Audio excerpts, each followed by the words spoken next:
Сәлем барлықтарыңызға, сіздермен бүгін осындай ерекше дәмді, қамыры өте жұп-жұмсақ болып шығатын самсаның жасалу түрін көрсетемін.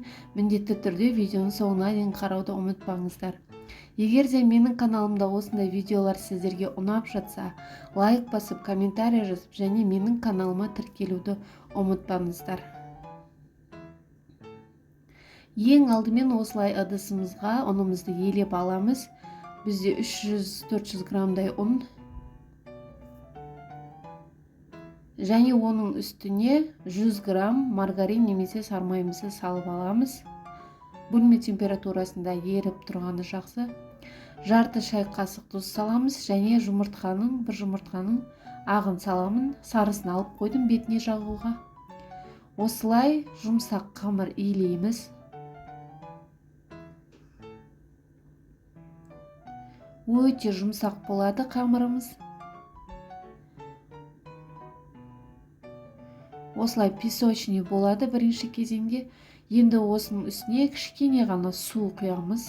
Өте көп емес, кішкене ғана су құйып, жақсылап жұмсақ қамыр илеп алатын боламыз. Міне бізде қамырымыз дайын, өте сондай жұмсақ әдемі қамыр болды. Енді салфанға салып 10 минутқа демалдыруға қоямыз.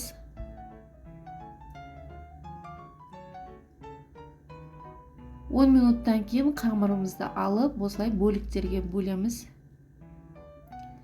Менде қазір осылай бөліп аламын, 3-ке бөлемін. 12 штук шықты. Егер көптеу жасаймын десеңіздер, осылай заттарыңызды 2 есе қосатын боласыздар. Ол кезде 300 грамм емес, 600 грамм ұн, 200 грамм сармай, 2 жұмыртқаның ағын қосып илейтін боласыздар. Мен қазір кешкі асқа осылай дайындап жатырмын, өзімізге ғана. Өте дәмді болып шығады. Міндетті түрде жасап көріңіздер. Қамыры тез дайын болады. Сол үшін осы самсаны мен үнемі жасаймын.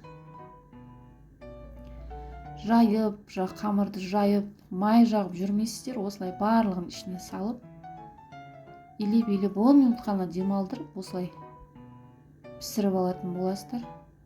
Қамыры солай ауызда еритін қамыр болады. Өте дәмді қамыр болады. Осылай кішкене зуалаларға бөліп алдық. Бұдан кішкентай қылам десеңіздер, қамырларыңыз тағы да көбейеді. Енді ішіне салатын салмамыз менде ет, картошка, пияз, қара бұрыш, тұз әдеттегідей және зіра қосатын боламын. Зіра ерекше дәм береді самсаға. Жақсылап араластырып аламыз.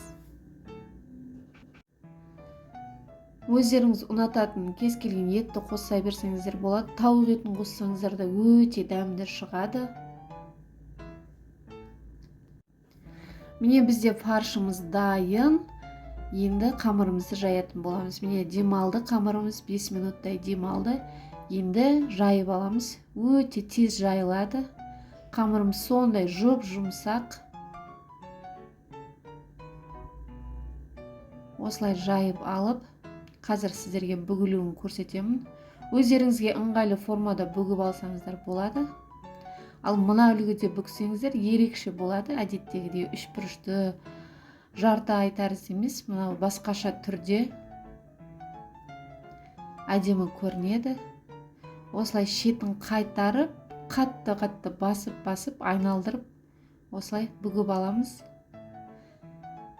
Үйреніп алсаңыздар, өте тез дайындалады. Осылай бір қасықты толтырып, фаршымыз салып, шетін қайтарып, қатты басып, айналдырып отырып бүгеміз.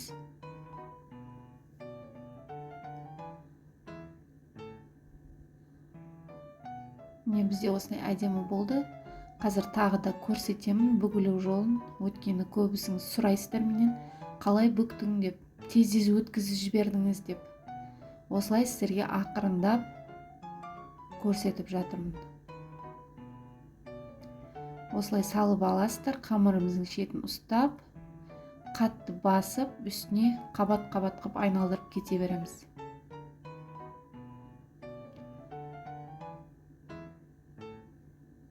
осылай айналдырамыз. Өте әдемі болып шығады.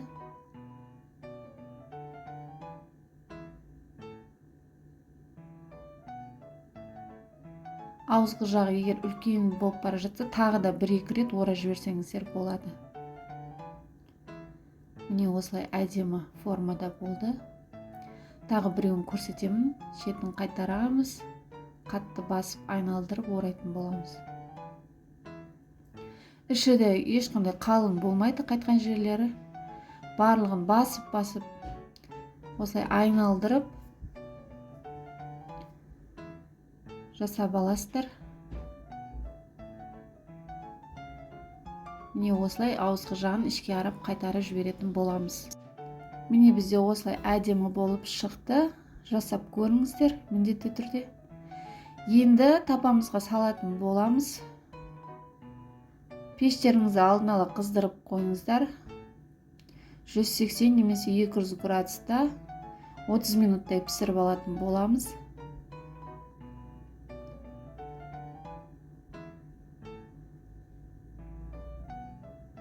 Осылай салып алып, жұмыртқамыздың енді сарысын жағатын боламыз. Бағына қамырымызға ағын қостық қой, енді сарысын осылай бетіне жағатын боламыз. Барлық жеріне біркелкі жағамыз.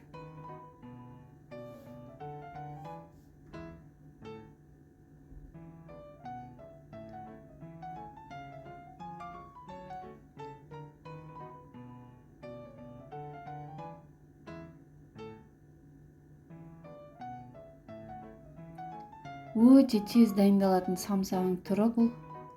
Өте тез дайындалады.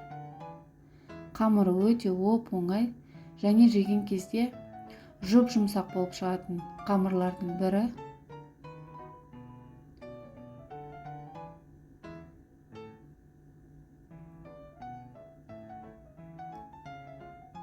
Енді үстіне күнжіт себетін боламыз. Менде ақ күнжіт. Күнжіт сепсеңіздер де ерекше дәм береді самсаларыңызға.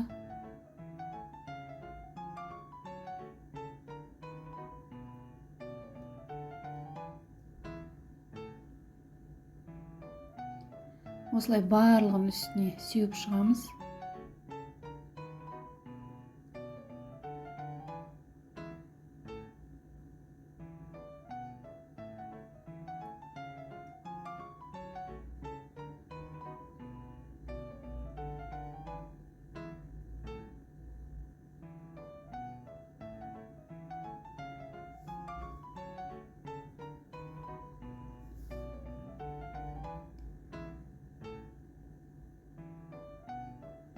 Міне бізде самсаларымыз дайын болды. Енді қызып тұрған пеште 200 немесе 180 градуста 30 минут пісіріп алатын боламыз.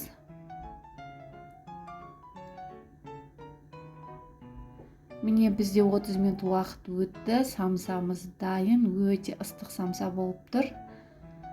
Міндетті түрде жасап көріңіздер, отбасыларыңызды қуантыңыздар. Тез дайындалатын самсалардың түрі. Жасалу жолы өте оп-оңай. Егер де осы видеоларым сіздерге ұнап жатса, менің каналыма тіркелуді, лайк басып, өз пікірлеріңізді жазуды ұмытпаңыздар. Тағы да менен көптеген жақсы пайдалы видеоларды күтіңіздер. Барлықтарыңызға ас болсын.